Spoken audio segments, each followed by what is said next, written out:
Welcome, everyone. Thank you for joining me. This live is going to be like the ones I've been featuring the last couple times. This is Project Cold Case, Unsolved Homicides. But I want to kind of put a little twist to it. I want to kind of present this as remembering the person for who they were, not for the tragedy. So before you hear about what happened to them and what has stolen their life from them, you're going to hear about them. So I ask that when you listen to me and you see these faces, picture these as human beings, not just a typical live, just something that we just go and just ignore. These are human beings. That being said, I want to thank everyone for being here. I did not expect this many. Thank you all so much. We have Knowledge Helps, Lizzie, Larry, we have Alex, we have Donald Duck. Hey, Donald Duck. We have Snooker Bum. We have Old and Bored. I feel ya. Independent American. I saw your videos. Was crazy, right? Old and Bored. We have Kit Carson, Pookie Duke, and Rick. Hey guys. Oh, Lucy Goosey, you're in here too. And Officer O'Neill. Doodle go to bed. I wish I could. I wish I could. All right, guys. So let's just get to it. Like I said, just please have respect in chat. You guys are more than welcome to have conversations with one another. Just please keep it respectful about each victim. All right, guys, let me go ahead and get started. I'm just rambling.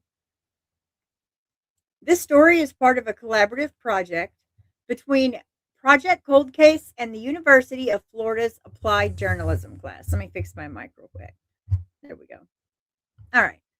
Elizabeth Williams was born in 1934 in Vicksburg, Mississippi, and she grew up very quickly. Her dad died early on in a workplace incident, and her mother's really struggled. Now, at an age the burden of caring for her siblings was placed on her, she's had a really hard life. She hated holidays, said her great grandson, Kyle Hall, he expects it was because of her own mother had died on Christmas Eve. Now, as a grandmother, though, she learned to find joy in life's simple things.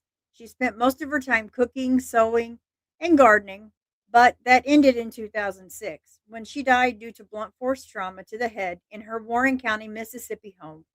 Police say she was murdered, but the crime has never been solved. Now, Kyle and his great grandmother shared a strong bond, more than mother and son. They spent a lot of time together, wrote poetry together, they cooked the best Southern comfort food.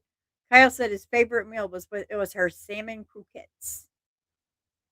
Now, 2 days before Elizabeth lost her life, Kyle spoke to her. She asked if he could help clean the garden. He couldn't make it that day. He had such a busy schedule, but that was the last time that they had spoken. On January 15th, 2006, Elizabeth Williams was found passed away in her Mississippi home. The victim of a violent attack, her car, a 1997 Chevy Malibu, was found at a motel not even a mile and a half away. Elizabeth's niece found her after being unable to reach her by phone. Police suspected robbery was the motive, but with no arrest or suspect, other theories have been considered by the family. The murder of his great grandmother has affected Kyle since the day it happened to today. Fortunately, he does have kids to comfort him now, and he misses his great grandmother the most.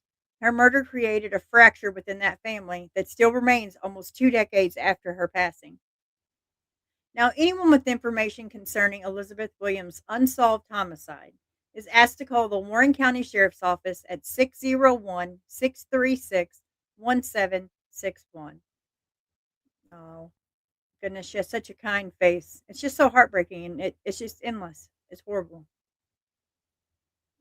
Next, we have Ryan. Ryan Connolly was born on May 7th, 1995, in Reno, Nevada. The youngest of four siblings, Ryan was the baby of the family. Now, Ryan came out with a full head of hair, big cheeks, and the best personality, even as a baby. His mom says, I knew he was going to be this special. I just knew it. She laughed as she recalled him Baby Buddha. She would call him Baby Buddha just because his big belly and his love for food. That's adorable. Ryan continued to grow big and tall, and 17 years of age, he stood at 6 feet 2 inches. Wow, tall guy. He was a gentle giant. He looked big and mean, but he wasn't, said Andrea. His sister remembers her brother being I'm sorry, his sister remembering her brother fondly. Now, Deanna described Ryan as a sweet, funny, caring child. Couldn't get a better kid than him. Ryan loved to play football and soccer. He was a natural at everything he did. Now, the Pittsburgh Steelers were his favorite football team, and Brazil his favorite soccer team. Andrea, with a deep exhale, expressed that it was hard to talk about her brother without getting emotional. Where do I begin with Ryan? He's just the best, she says. His smile lit up any room. I could be on my darkest day, and Ryan would come over and hug and smile and make everything better. As a young child, Ryan was diagnosed with ADHD. His diagnosis could sometimes be difficult, but his crazy little silly energy also made him who he was. Ryan loved watching movies. He loved watching Mad TV and would make everyone laugh along with his humor.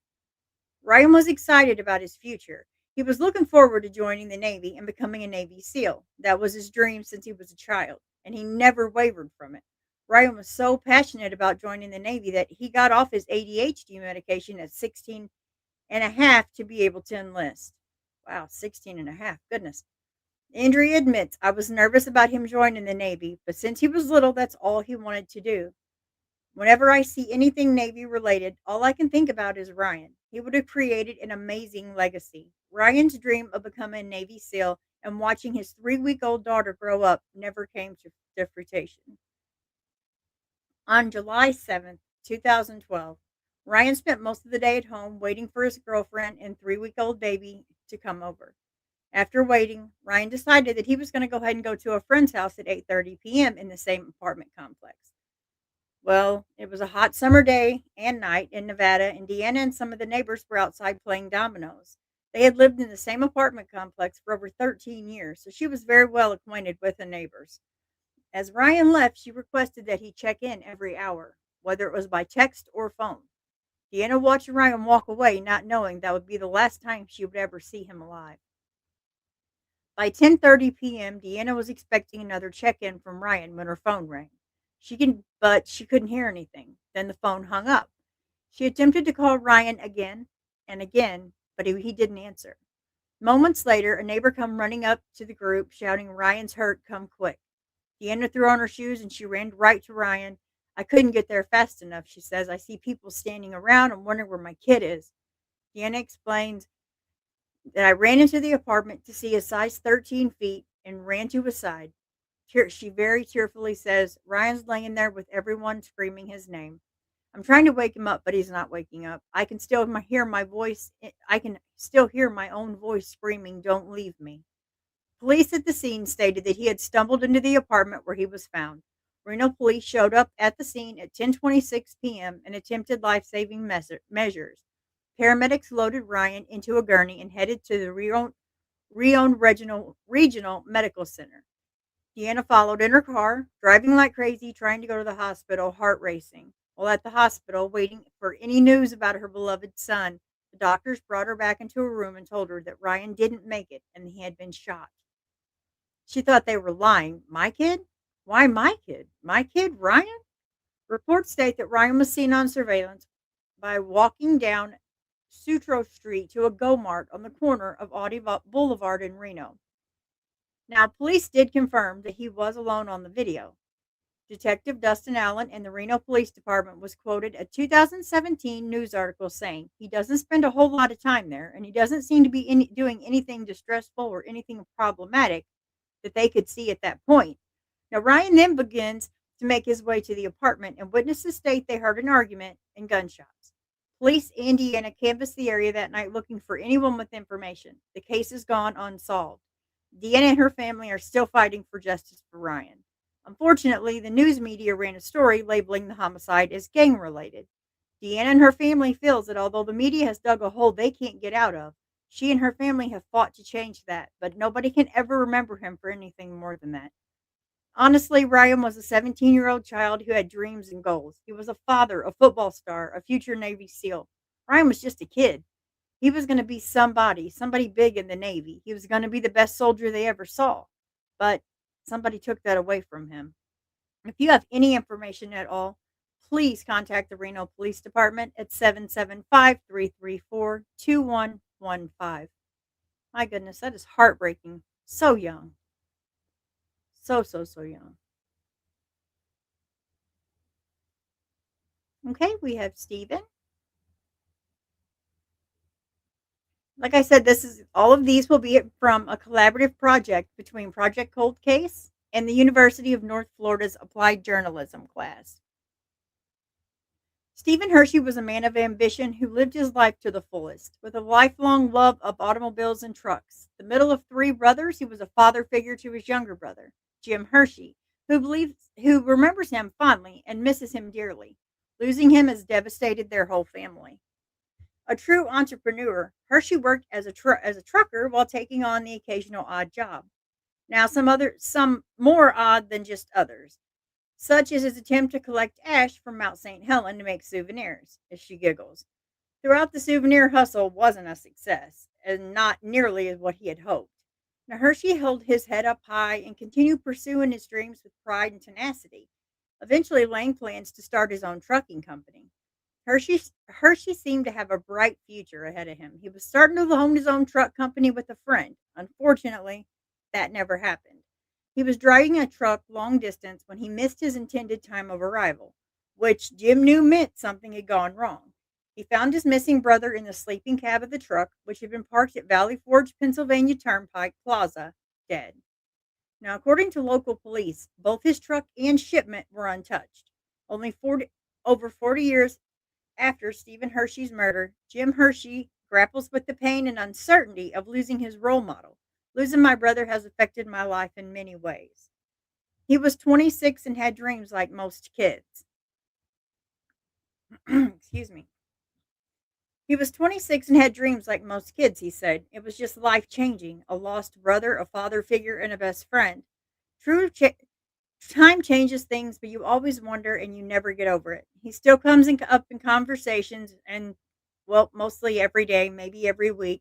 The first week of June, the family remembers Stephen by reminiscing and keeping in touch with each other. I have no bad memories with him at all, he says. He was tall, outgoing, and had a lot of friends. But he also had people who just respected him. Jim and his family have been in recent contact with Pennsylvania State Police and are still waiting for any kind of updates. If you have any information on the unsolved murder of Stephen Hershey, please call the Pennsylvania State Police Criminal Investigation Bureau at 717-783-5524. Another heartbreaking one. And guys, like I said, I mean, let's just get to know the person before the tragedy. Nobody wants to be remembered by, their murder. Everyone wants to be remembered for who they are. Okay, so next we have Shannon. On the afternoon of December 28th, 2017, when Christmas lights were still hung in the windows, Shannon still was at home with two of her youngest of four children. What should have been a normal Thursday afternoon took a devastating turn. When police in the I may have said that wrong, I apologize if I did. When police in the Demopolis, Alabama area were delivering civil papers to a guest in the home, they were led by Steele's 4-year-old son to the room where his mother had been shot. She was pronounced dead at the scene. Just days earlier, on Christmas morning, the commotion of where the Christmas gift for her mother went was the talk of the day. Steele was a giver and always had to make sure that everyone had something, so misplacing a gift for a loved one was a Christmas disaster, as it would be in any home with children, of course. Little did her family know that would be the last time they would see her. Now, Shannon Steele was a loving mom of four, and according to her mom, Jermel Steele, she was a tough one. She was one for tough love, no nonsense, making sure her kids were always respectful. She was strict with them, very stern, and always tried to raise them right. A few times, if the kids were acting up, they weren't allowed to go to grandma's house and until they did their chores. Sometimes it's good to be a little strict with your kids, especially if they're boys. I'm a boy mom, so I mean, I get it. I get it.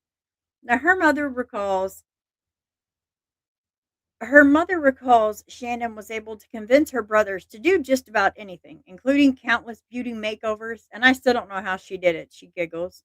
Now, Shannon was active in church, active in her school, and loved to play basketball and track. It's such a small town where everyone knows everyone, and this is a town where this doesn't happen, but there have been no revelations as to who would have killed my daughter, she says.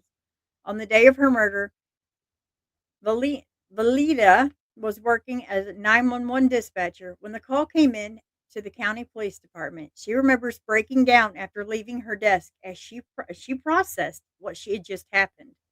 Now, still left behind four children who are now cared for by her mother. While struggling with their own grief, the children are what kept her moving forward. I completely understand. I'm in that situation myself. I knew that I had to be strong for Shannon, and the kids. I couldn't let myself fall apart because then I would just fall for them.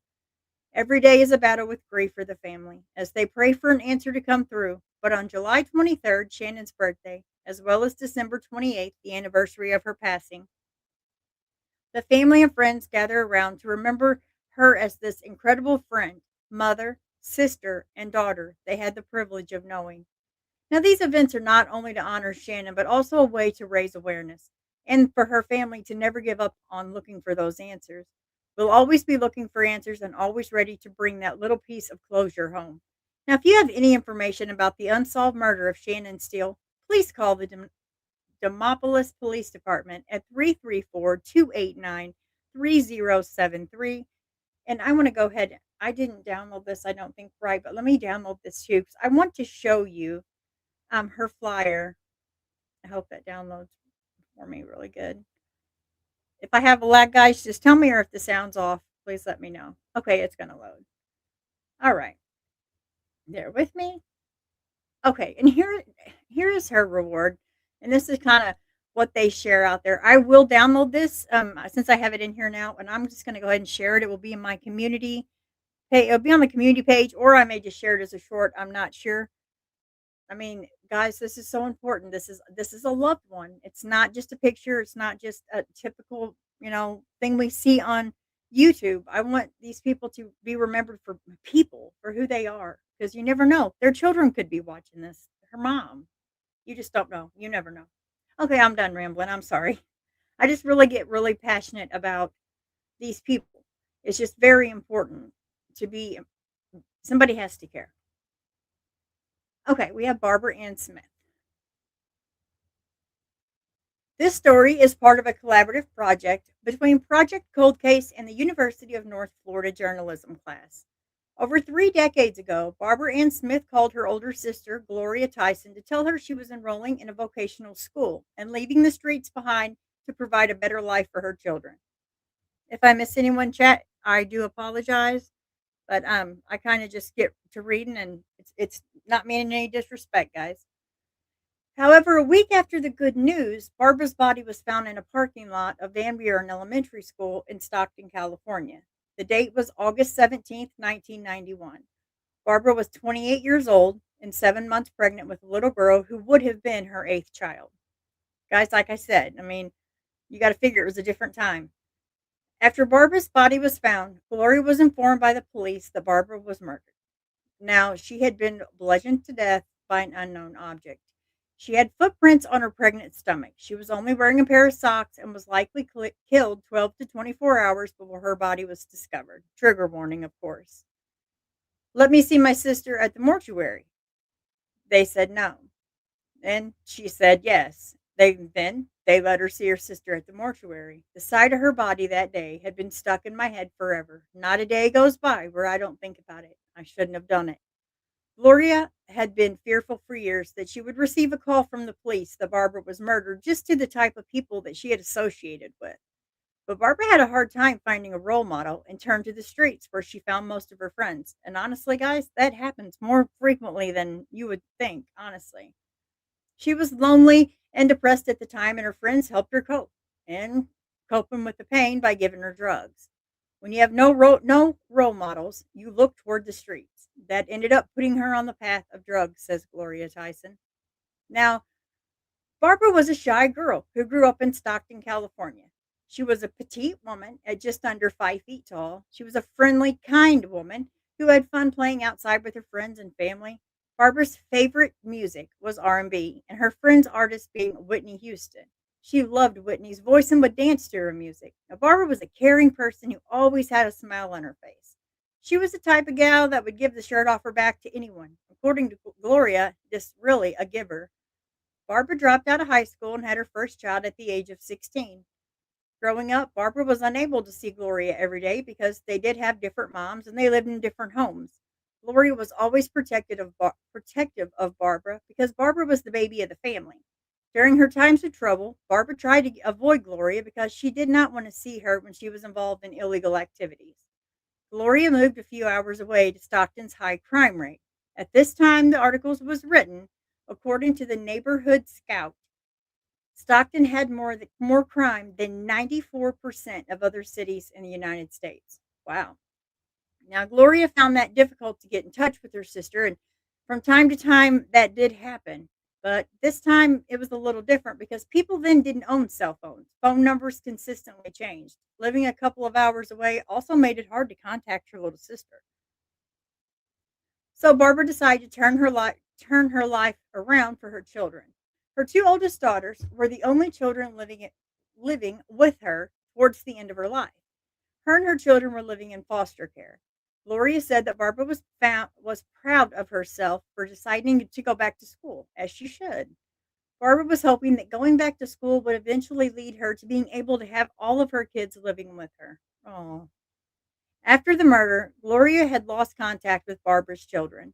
One of Barbara's daughters got in contact with Gloria decades later to learn more about her mom. However, Gloria had lost communication with the daughter because the daughter moved to a different state. Now, Gloria wants to ensure that her sister's story does not go unheard. She does her best to stay in contact with the detective who is currently on the case, and she also hopes that her sister's story can reconnect with Barbara's children to form a new relationship. If you have any information about the unsolved murder of Barbara Ann Smith, please call the County Sheriff's Office at 209-946-0600. Goodness. I mean, and you have to think this is an older cold case. So this was 1991. Oh, are you having trouble chatting? Okay, this is like the phone mode. Sorry guys, just a second. This is the phone mode. So if it says subscribers only and you are subscribed, just go up to the top and hit those little two lines and it should take you right in here into all messages. I'm sorry guys. I didn't realize it was that complicated. It's so hard when they do these updates. Is that better? Can you get in here now? Okay. All right, good. Good. Yeah, I'm so sorry. And like I said, you guys are welcome to chat with one another. Just be respectful to the victim. That's the most important part, for sure. Any questions so far? If I'm reading too fast, just tell me. I do get really passionate about this stuff. Hi, Snookerbum. Okay. All right, guys. I'll go ahead and continue. I don't want to ramble, but I also don't want you to feel ignored. And if you will, while you're in here, if you will hit like and if you will please share, because sharing actually will put me back in the algorithm. I'm out. But it's not for clicks and views. I don't make a dime off of this at all. I don't, not even a dime. I'm just trying to help families. And we have lots of grieving families, and I am a grieving mother, so I understand. Okay, I'm rambling. I'm sorry. Let's move on. Myrtle. Oh, look how beautiful. My goodness. This is Myrtle Shaw. Myrtle Shaw loved her children more than anything in the world. I remember there's an old home video of me going up to my mom on Thanksgiving and giving her the biggest hug, asking her for pie. Now, this is said by her daughter, Chastity. She just held me and was rocking me back and forth for the longest time. Chastity recalled she was telling me, "You can't have your pie unless you eat all your dinner." Myrtle Shaw had a rough upbringing. Originally from South Bend, Indiana, she grew up in her foster care, but later reconnected with her biological mom, and she had her daughter Chastity at age 16. Now, that was common in the 90s, guys. I mean, that's why I'm saying please don't judge her. It's just very common. I know it's not good, but it's just how life was. Shortly after Chastity's birth, Myrtle's mother had passed away. Now, Myrtle moved multiple times in the following years, from Indiana to Detroit, all the way to Atlanta. Now, during this time, she would have two more daughters and a son. When Chastity was 12 years old, she and her siblings were taken away from their mom and put into foster care. Myrtle struggled with drug addiction throughout her adulthood and never had a stable support system. The father of Myrtle's children were never ever fully involved in their home or in their lives. My goodness. So Myrtle worked as a medical assistant and had a few retail jobs. Now she loved cooking, crocheting, all the things, home decor. She was fearless, free-spirited, and full of life. Chastity Chastity said of her mom, she was always laughing and had a really big heart. Myrtle always wore beautiful dresses and had her hair like a baby doll. As Chastity described it, she was blessed with naturally soft, beautiful hair. Chastity loved to watch her mom wash and brush it and ask her, "Mom, why can't I have hair like you?" And she would just smile. On October 21st, 1999, and here's the sad part, Myrtle's body was found in Detroit River Rogue Park by a jogger. Based on the autopsy, police suspect that she was killed elsewhere before being dumped there. She suffered a gunshot wound and stab wounds. At the time of her murder, she was living with an older man and a daughter, where police say that most likely engaged in drug use. Myrtle was only 33 years old, but her case has never been solved. The Shaw family was able to get Myrtle's body back to Indiana after the murder to have the funeral service, but in the weeks leading up to her death, Chastity had tried calling her mom repeatedly, or like constantly, but she never would answer. Now, Chastity, being only 16 years old and her siblings were still in foster care, they had no choice but just, let it go. David Morgan, a friend of Myrtle's, and reportedly the very last person to see her alive, said, and I quote, "I have a lot of good memories with her. She was special to me, and I think she would have wanted to be remembered as a caring person and great mother." And I want to stress that and read that again because that is so important. He thinks that she would want to be remembered as a caring person and great mother. The police work on Myrtle's case the police work on Myrtle's case is close to non-existent. And we see that frequently, don't we? We do in true crime. Police performed an autopsy and returned the dirty clothes that her body was found back to that let me just redo that. I'm sorry, guys. The police work on Myrtle's case is close to non-existent. Police performed an autopsy and returned the dirtied clothes that the herb was on her body back to Chastity's grandmother. Now, detectives also have ignored phone calls from Chastity Shaw over the years. Mm. Chastity Shaw, along with her siblings, has had to deal with the trauma of losing her mother in such a violent way their whole lives.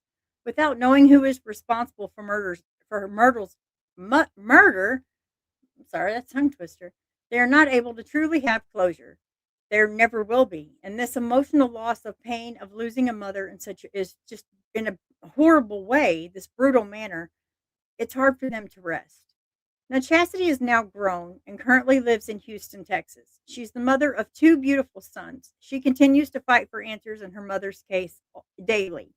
Now, if you have any information on the unsolved murder of Myrtle Shaw, please contact the Detroit Police Department at 313-596-1800. And I may actually end up having a dedicate a live to her. Maybe I can get missing Black people, the forgotten, to join me. He's excellent and very compassionate. So I'll get with him and see how that works out. Okay, do we have any questions so far in chat, guys? Sorry, I do get tongue twisted. Some of these are not what you expect. All right, Russell. Oh, look at that hair and that kind face. And that's kind of where I'm going with this. Like, I want you to look at these faces and remember them. Look at the little smiles, the hair, because I guarantee, their family, that's how they want them remembered. Now, there was a newspaper article that I did find. I can show this, but if you guys want me to show it, or I can just go ahead and read it. But it starts out, police rule out gang violence in youth's death. Well, if you look at Russell, I'm not saying that anyone has a certain look, but I could kind of see why they would rule that out. He just looks like a cute little joking kid to me, but I am old. Russell Evans loved basketball. He was a 13-year-old boy from Spokane, Washington, and he had a passion for sport. He always dreamed of becoming a professional player, which many young boys, of course, do. He attended basketball camps, transferred from private to public school to play better competition, and he worked so hard that one day to get into a college scholarship to play the game that he loved the most. Let me get a drink, guys. I think I'm stuttering here. I apologize. He attended basketball camps, transferred from private to public school to play better competition.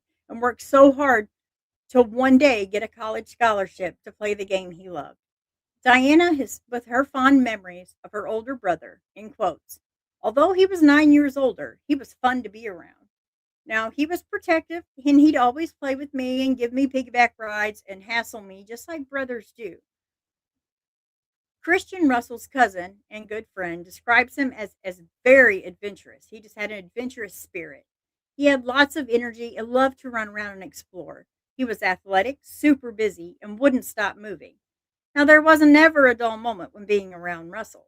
Russell's dreams at that time was to spend time with his loved ones, but it all come to a halt on June 4th, 1989.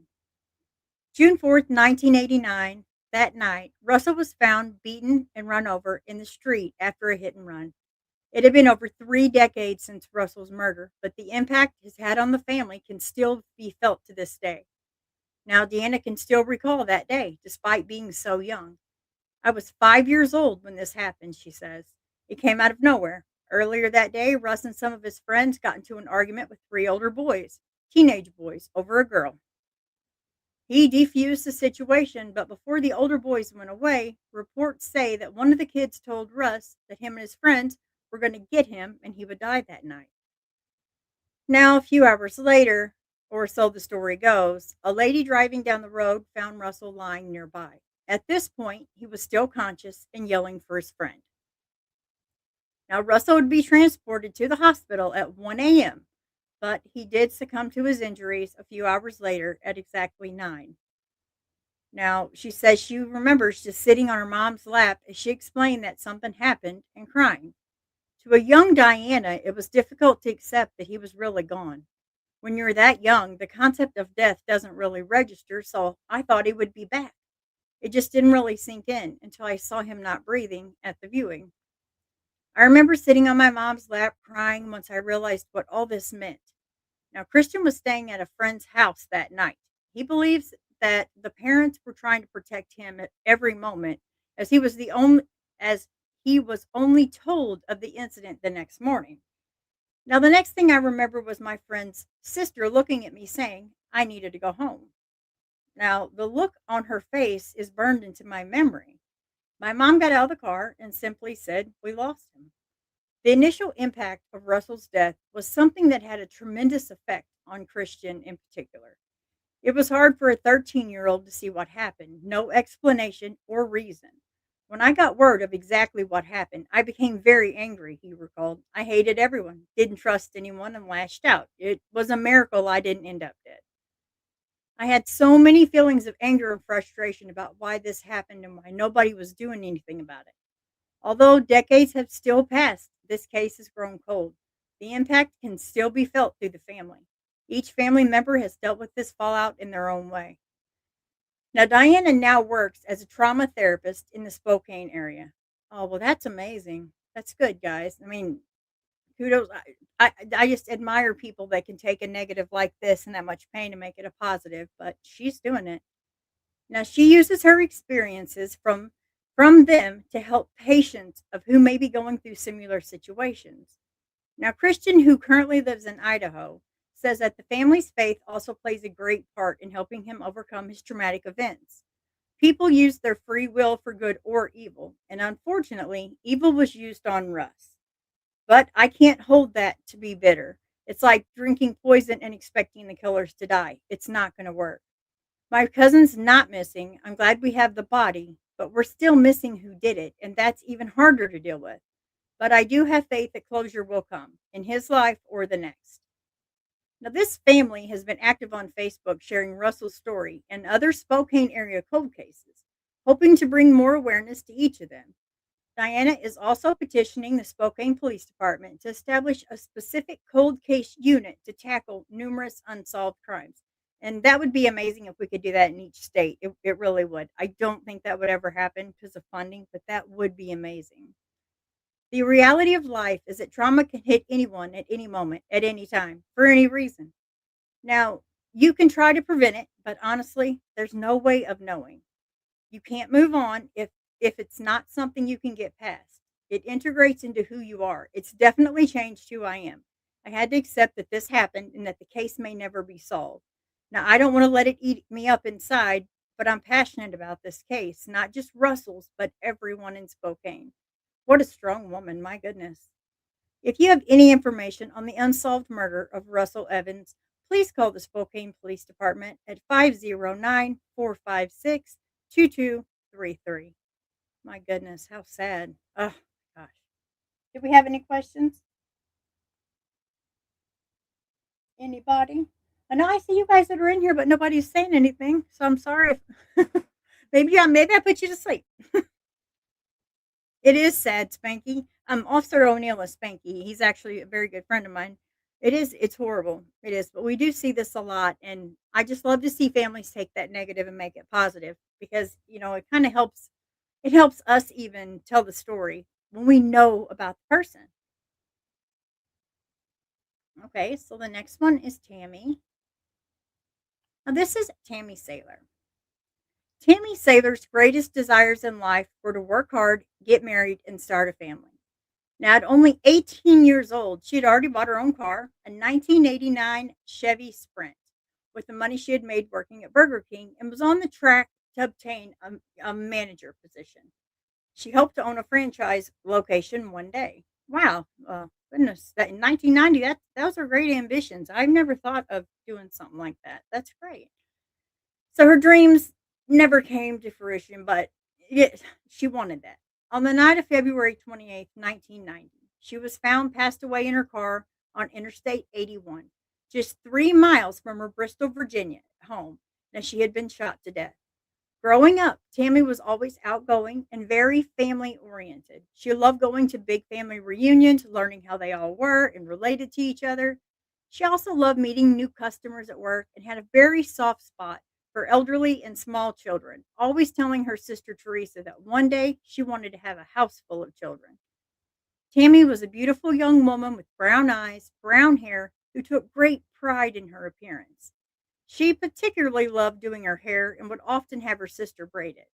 She sometimes woke up extra early before work just to make sure her hair looked just right. Aw, if her hair didn't look right, then she'd forget it, wash it, and fix it again.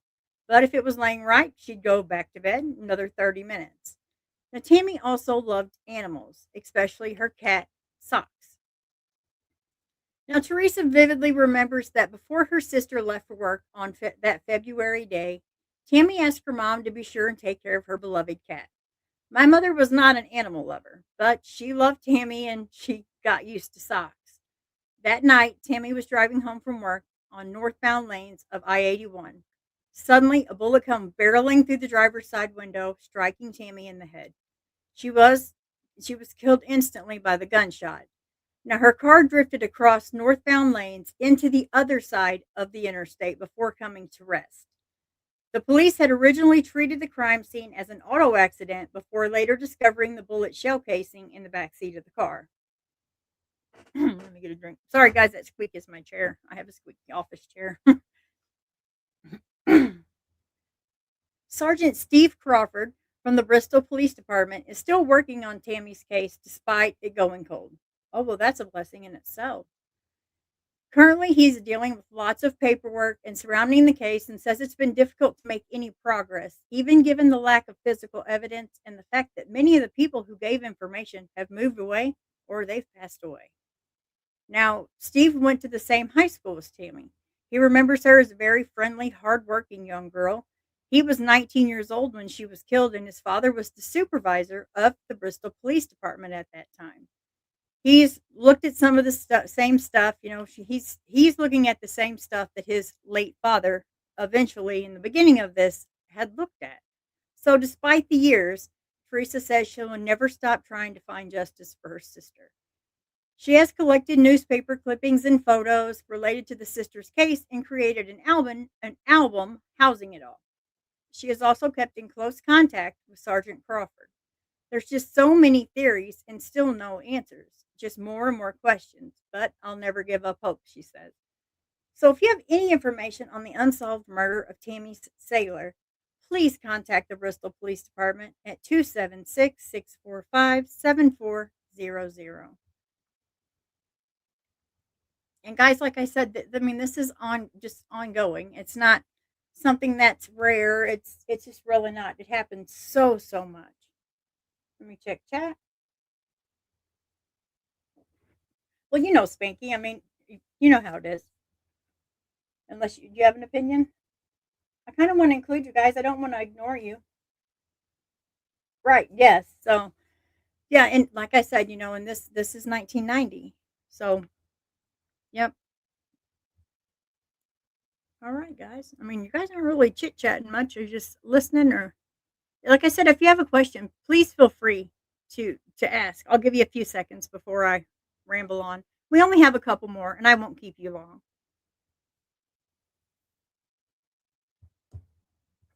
All right. And please take a good look at her. Please just like I said, remember each one of these faces as the story that I say the good parts.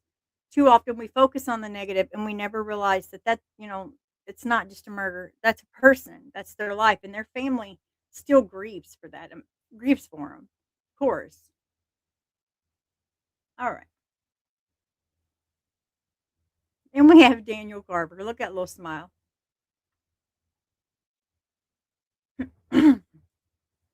A young boy is now 8 years old and already resembling so much of his grandmother. Now, he has the same curly mane of hair, the same comical personality, and the same talent of drawing. He's beginning to draw just like his grandfather. Marissa Carver said about her son. Unfortunately, he will never meet him. Now, my son knows that knows that's his grandpa, Marissa said, but he's in heaven. On August 8th, 2007, police responded to the 300th block of Adora Avenue in Vallejo, California, to go to the report of a shooting. Daniel Danny James Carver had been shot while he walked to a nearby store. Now, Danny was able to make his way to the house and ring the doorbell for help, but later passed away. He was only 33. Now, Danny was an active member of the Lighthouse Covenant Fellowship, according to Pastor Philip Green. Pastor Green commented that Danny wasn't easily offended and had been really a vital part of that church vision up until he had passed. Danny had four children, three daughters, and a son. His eldest daughter, Marissa, was only 15 at this time. Now, Danny was a deep thinker. He enjoyed learning from others. He also loved to draw and participated in community and arts and projects as a young man. He would spit bars with his daughter while freestyle rapping. To this day, she still remembers every line. Danny's killer has never been identified, even though some homes in the area had operational video surveillance systems. The Carver family has offered a $10,000 reward for information, but instead of answers or even clues, the enhanced reward led to more questions and further frustration. We got a call, but was told that's not enough money, Marissa said. Oddly, Danny's mother and sister hosted an annual candlelight vigil to honor his memory. That night of uncertainty over a decade also still just presses in their mind. I don't know why $10,000 reward isn't enough. That's unless that was like a scammer, because even then, we still see it every day. My goodness. So Marissa Carver was doing her makeup that night at her grandma's house when they received a call from Danny's girlfriend. Janice Allen, Danny's mother, grabbed Marissa and drove them quickly to the city of Vallejo Police Station. Now, there they were met by Pastor Green, who made the efforts to find out which hospital Danny had been taken to. It wasn't It wasn't until much later in the night that police shared Danny's passing with Pastor Green, who then notified the family, who had been fearing the worst. Well, Danny had passed away in the helicopter rushing him to the hospital. Marissa requested 30 minutes of privacy during his viewing. I remember saying a joke, she said. Feeling his chest for no breath, she wanted to recite one of their raps, but couldn't bring herself to it. She left the letter instead in the casket. Several years passed, and Marissa had had a child of her own, which assisted in healing her relationship with her mom. We have a great relationship now, but that doesn't bring the pain. That doesn't take this pain away. Now, her father's death is still sorrowful, but Marissa sees so much of him every day in her son. If you have any information on the unsolved murder of Danny Carver, please contact the Vallejo Police Department at 707 648 4320. 821. Oh my goodness, it's just heartbreaking. Do any of you remember any of these stories so far? Like, if you guys remember any of those? Oh, you do? Which one? This one, potato? Oh, okay. All right. Well, I mean, see, and see, that's it. It's like you never know who's watching. You never know if family's watching. So it. Thank you for even saying that. So I mean, I'm sure you didn't know them, but I mean, I'm just happy to see that you actually are familiar with him. That's great. That humanizes him more, and that's kind of my goal here, to humanize each face into a person, not just someone on a screen. And I'll just go ahead and go to the next one. And guys, with this one, I'm going to give you fair warning. If you have a weak stomach, if you can't handle bad stuff, I am going to say, and since this is the last one, if you have to leave, I completely understand. This one is rough. So, like I said, if you have to walk away now, I completely understand. This one's very graphic. So, if so, then thank you for being here. I appreciate it. And if you are sticking around, I thank you. But like I said, be ready. It this is rough. Joe Furnick Hill. Now, I kind of don't know how I want to start this one, except for I'm going to go ahead and read the newspaper article. Like I said, trigger warning, guys. Finding of man's torso, a tough case for police. Ugh. So there's kind of your warning. Get out now if you need to.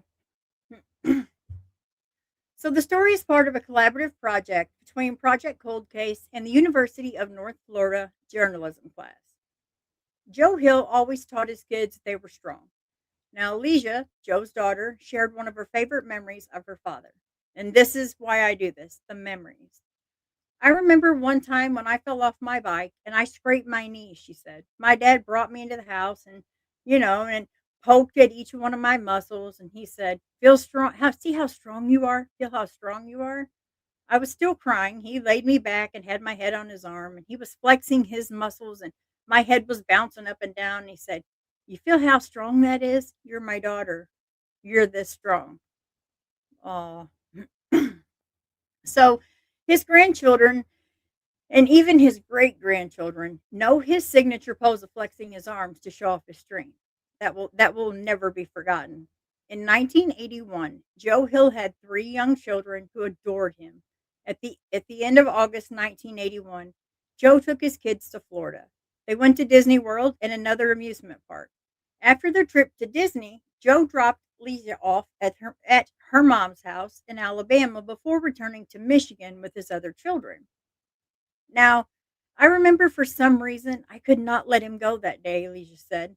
I made him turn around like 5 times. I remember him looking at me and saying, Daddy will be back. You must stop crying, Lisa. You're strong.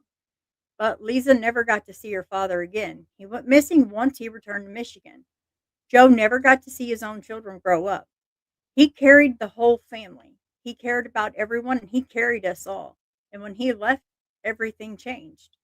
Joe Hill was 29 when he went missing on September 1st, 1981, in Detroit, Michigan. For 36 years, his family did not know what happened. He walked away, never returned.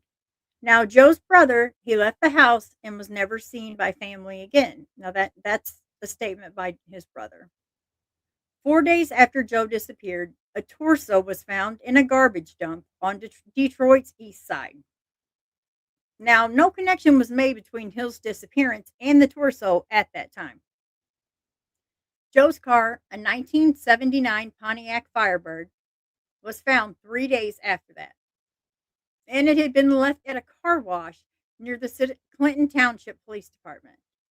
Robert received a call while out of town and found out about his brother's disappearance a week later. He immediately felt something was wrong and wanted the police to do more.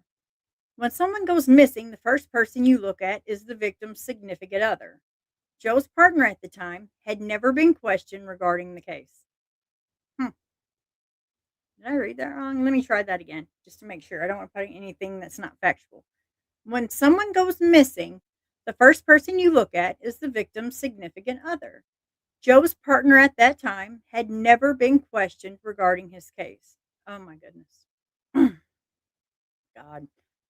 The Hill family has not spoken to or seen her since 1981. He also shared the reason why that torso was ruled out as possible connection to his brother's disappearance. When the police first talked to the Hill family, they claimed that torso found a few days after Joe disappeared belonged to a white man, which ruled out the possible connection to Joe's case. How do you confuse a black man's torso for a white man? Robert asked. Well, the description of the partial remains found in 1981 was released to the public several decades later, and Robert Hill shared that, this is how the family was able to connect the cases. When I read the height and weight, I knew it was him. I just knew it. I felt it. And it was.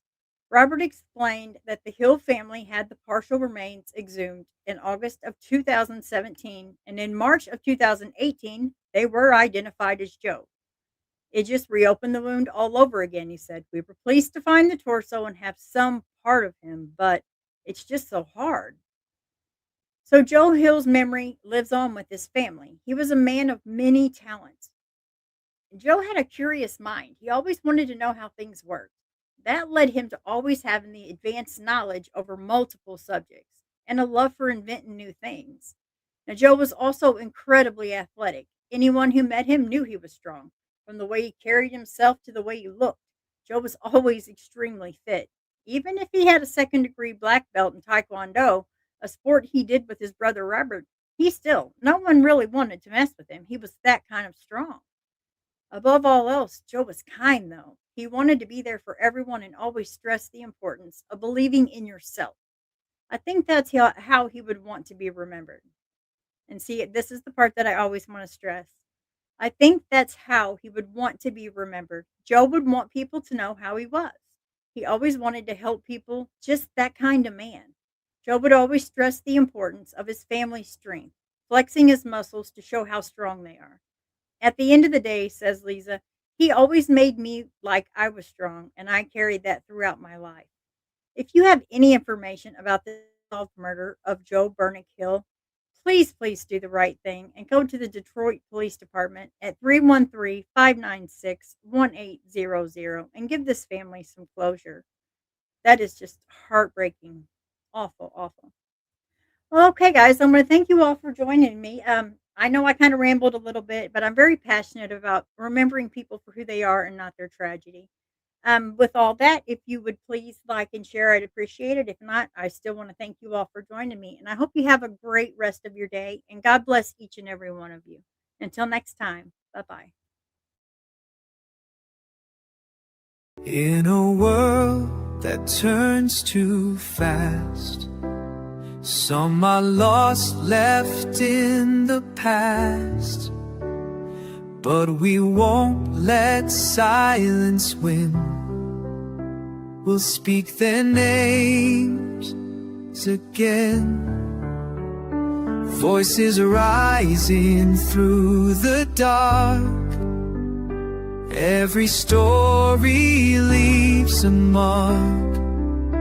We are the ones who won't forget. The fight for truth is not done yet. We shine the light, we raise the call. For the missing, the broken, we stand tall. For justice, for healing, for every tear, we carry their name.